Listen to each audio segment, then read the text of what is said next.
Oh, it's you two. Does he seem like he's doing any better now? He who?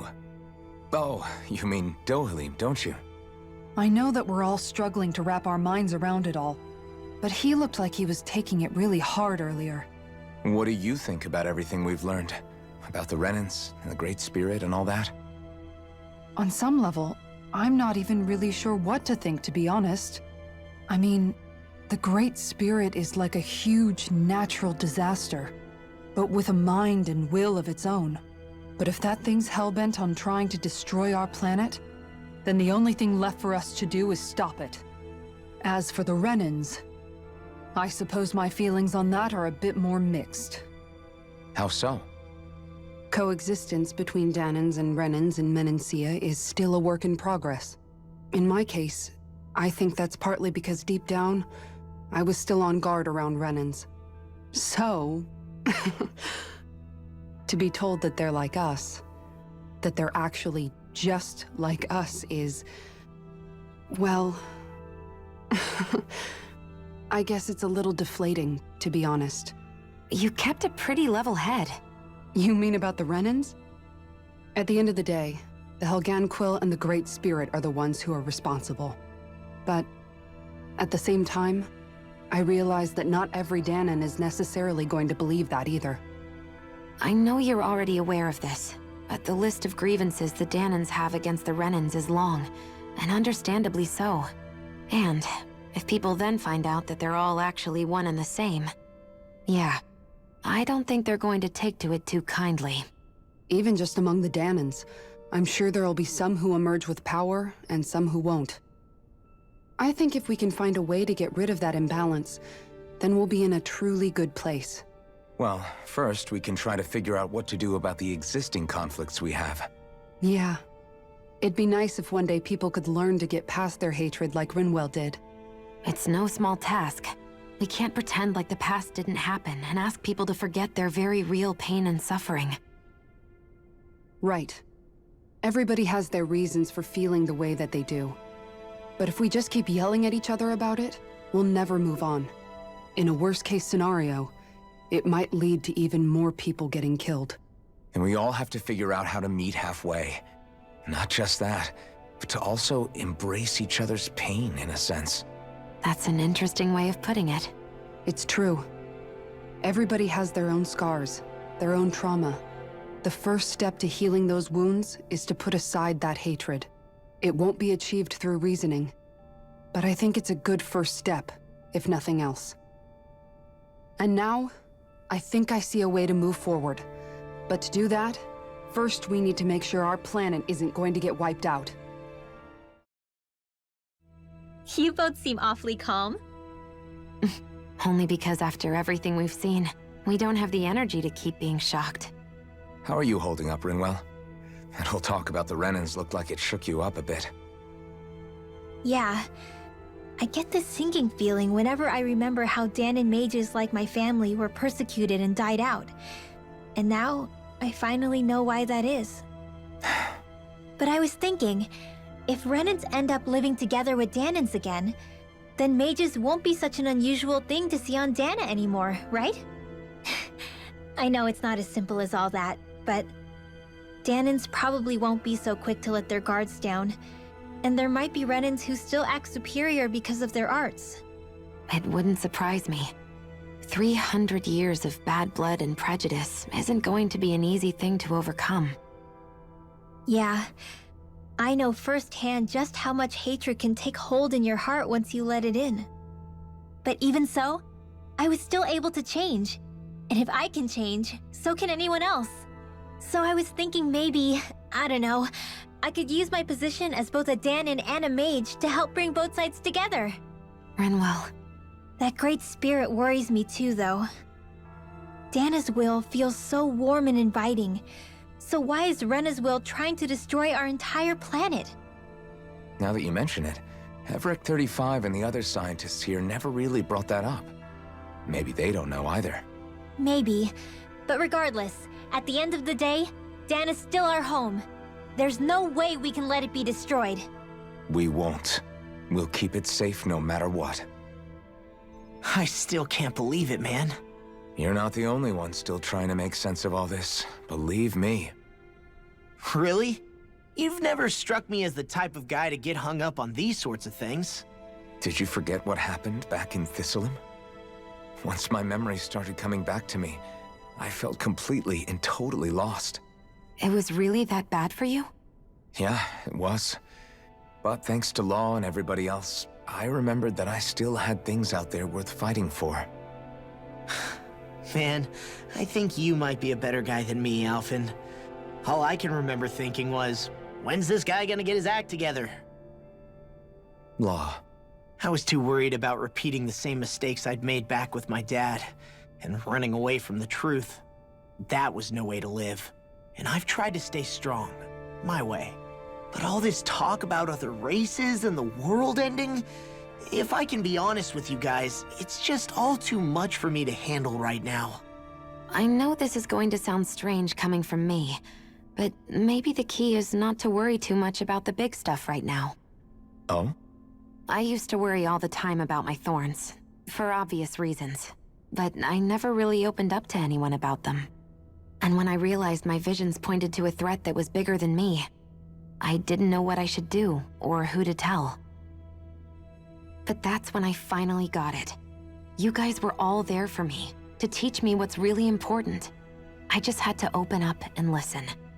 In other words, if you let the big picture stuff get you all muddled up inside, you'll begin to lose sight of what you really care about. Yeah, I think you're right.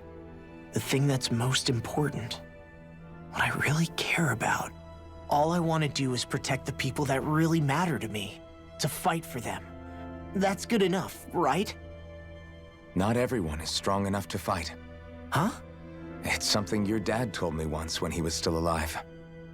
Law, you know you're strong enough to fight, and you're strong enough to protect the people you care about. Forget all the big stuff going on. Just don't lose sight of what you want to protect in the first place. Sound good? Yeah. Yeah, I think it does. It's like a big weight's been lifted off my shoulders. I'll fight to protect the people around me. Just like I always have. I think that's best. I apologize for making you witness that. You mean hearing the origins of the Renans? Indeed. It's shocking to have so many things I thought to be indelible fade away in mere seconds. Even I'm still not sure everything we've heard here is actually true. Let's not delude ourselves. If what we've heard is a lie, it's a rather elaborate one. I can only imagine that you must have been constantly feeling like this, ever since your memory returned, Alphen. And you as well, Shionne. About your thorns, and being a maiden. That's just part of being alive, don't you think? Well, to say the least. But enough about me. I'm not concerned for myself. What concerns me is all of the other Renans out there. When you say the other Renans, you mean the ones that are living on Lenegis or Dana, right? Correct. Even if we stop the Great Spirit from annihilating Dana, our problems will still remain. Putting aside the untold state that Rena may be in, if we do not truly belong there, we will have to think long and hard about where it is that we wish to return to. So, I guess your only real choices at this point are to either stay on Lenegis or come down to Dana, huh? And right now, Lenegis might not even be a safe option. And at the same time, Danans are hardly likely to embrace Renans with open arms. If the issue is forced, things could turn dire. There is, after all, 3 centuries worth of hatred to overcome between us. And the victims of our rule have absolutely every right to feel animosity towards us Renans. Our own circumstances as the aggressors are irrelevant. I didn't expect the former Lord of Menancia to be so down about people reconciling. Menancia's fate was a stroke of good luck. There had been backlash over how it had been ruled, and I was blessed to have sympathizers among my ranks. Still, even now, there remain ardent dissidents. But things can still change if you have the right people to help lead the way. Isn't that what you hope to achieve on Lenegis, after this is all over? Indeed. I have fully accepted the burden of that responsibility. In that regard, I remain determined. On that note, I have something of a favor to ask of you, Alphen. Oh? What is it? I wish for you to serve as a mediator so that the Renans can live on Dana peaceably. As the one and only Blazing Sword, I suspect the Danans may listen to what you have to say when problems arise. And I take it that you'll be the one to represent the Renans? Yes. I realize that I'm asking quite a lot of you. However, the fact of the matter is that it will take time for Renans to re-enter Danan society without any bloodshed. That is why... You're the same as ever, Dohalim. Is it too much? No, relax. You get so tense and formal when you're asking for a favor. Listen, there's no need for that. We're friends. You're too kind. I can see you were raised well. That's some high praise, Alphen. Then I'll ask once again, this time just as friends. Alphen, will you help me? You don't even need to ask. Of course I will. Thank you, my friend. Well, it sounds like everyone's learning from their past and using it to create a better future for everyone. What about you, Shion? How do you feel about the origin of the Renans? To be honest, I'm not really all that shocked, actually. I mean, I might be a Renan in the literal sense, but I've never really felt like one of them. Right now, it's kind of a mystery. How do you mean?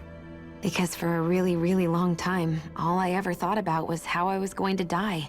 Not if or when, but how. I thought I'd die alone. That fate had me in its steely grip. I would have never imagined that I'd be traveling with someone like you, fighting to save Rena and Dana. I mean, how could I have? It's been going on for 300 years. All this tragedy and destruction.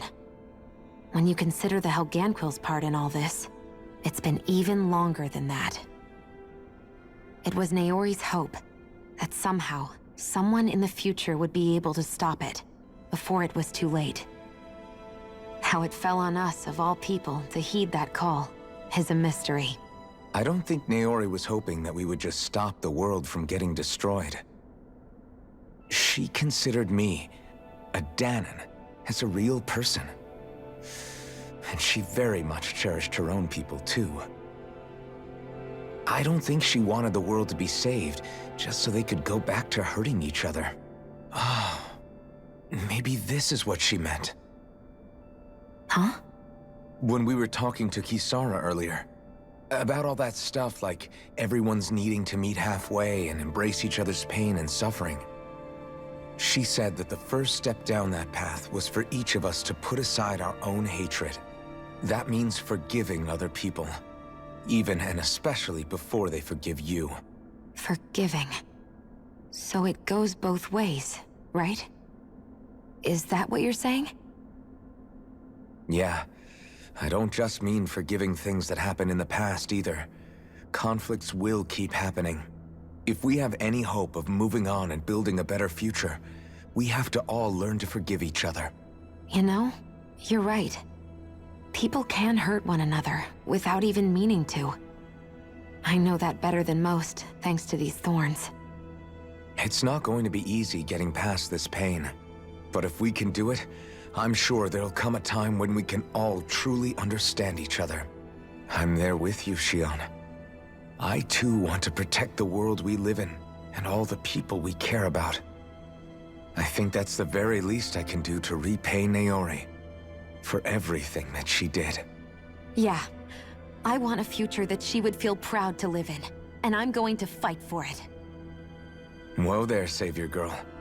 We're here to save you too, you know. Yes, I know. Don't worry, I haven't forgotten. I want to live, and that's the honest truth.